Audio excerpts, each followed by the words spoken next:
What's up, movie lovers? Thanks for clicking on my channel. And today I felt like talking about The Age of Innocence, which is a 1993 period drama directed by Martin Scorsese and starring Daniel Day-Lewis and Michelle Pfeiffer. Because having seen it for the first time just a day ago, I have to say, it is a really overlooked and underrated masterpiece. But before I get ahead of myself, if you like movies and music, pretty much any of these posters you see behind me, just go ahead, feel free to subscribe to the channel. I know it's a cliche to ask, but it really does help the channel grow if you like, comment, all that YouTube stuff, so thanks in advance for that. So with that shameless self-promotion out of the way, let's just get into it. The Age of Innocence stars Daniel Day-Lewis playing a character named Newland Archer, and he's engaged to May, played by Winona Ryder, and things are going well until Winona Ryder's cousin, played by Michelle Pfeiffer, comes to town under scandalous circumstances. Being that this is the 1870s, I hear the word scandal and I just think to myself, what did she do?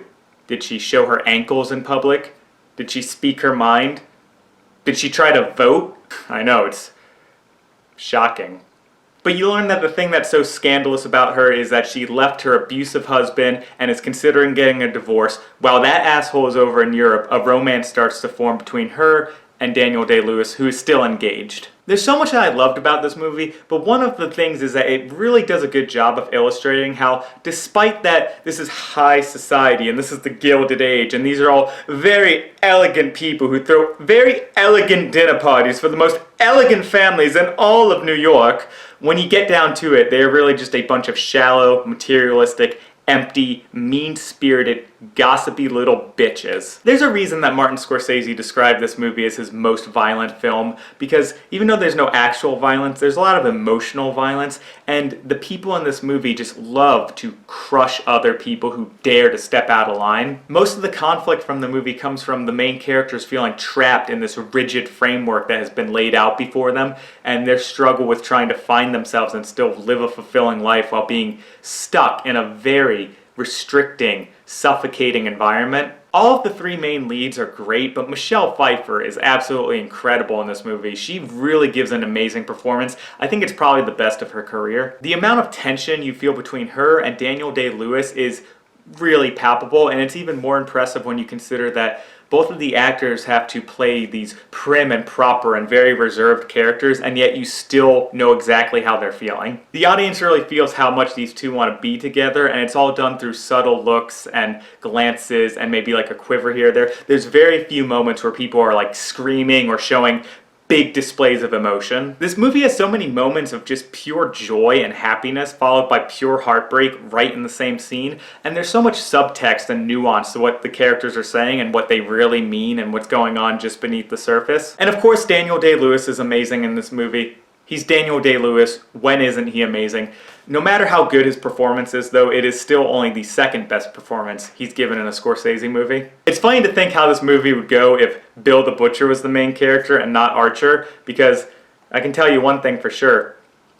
A couple of these people would be ending up like Elliot from E.T. The camera work and visual storytelling of this movie is also absolutely amazing. It seems like something that should be a given and every movie should do, but most movies don't have the camera be an actual character. The Age of Innocence does. I mean, Martin Scorsese is able to take a tiny 22-year-old Winona Ryder telling her husband that she's pregnant and make it the most terrifying thing ever put to film. Scorsese just does such a good job of making you empathize with these characters and feel how they're feeling. So something that should be a happy announcement is something that is absolutely horrific, and moments that just seem innocuous are actually really, really meaningful. Every single character has a really valid point of view. Even though you might not agree with them completely, you can't really say anyone's wrong. And the movie also is really good at kind of messing with your expectations on where you think it's going to go and sort of revealing new things about certain characters, and maybe what you thought about this certain character is not actually who they really are, and it really plays well with the movie's themes about nostalgia and kind of like this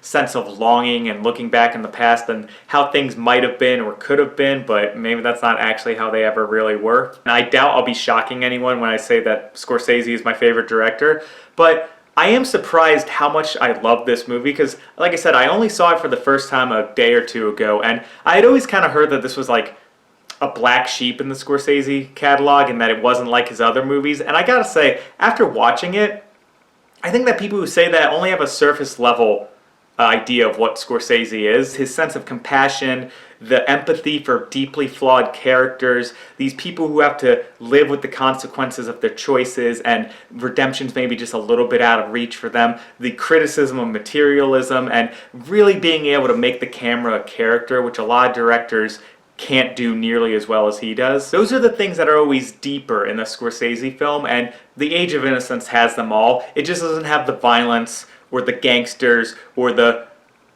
funny, like I'm a fucking clown, I'm here to fucking amuse you, that people who are only casual fans of Scorsese might come to expect. So if you've kind of just written off The Age of Innocence, or you haven't gone to see it, or you haven't rewatched it in a while, definitely go give it a watch, because it is absolutely incredible. And forget what you've heard about anyone saying that this is not a Scorsese movie. I just saw it for the first time, and it could easily be up in his top 5 best for me.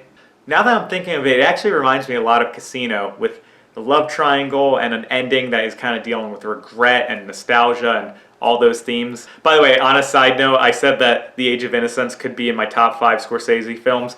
I want to hear your thoughts on this. I know what my 4 favorite Scorsese films are, but I don't know what's going to get into that 5th spot. It could be The Age of Innocence, could be Goodfellas, could be The Departed, could be The Aviator, could be Last Temptation of Christ, could be The King of Comedy, but for me, my 4 favorite Scorsese movies are Wolf of Wall Street, Casino, Cape Fear, and Gangs of New York. I know, it's a weird pick, but I stand by it. Here's another unpopular Scorsese hot take. I actually like Casino a lot better than Goodfellas.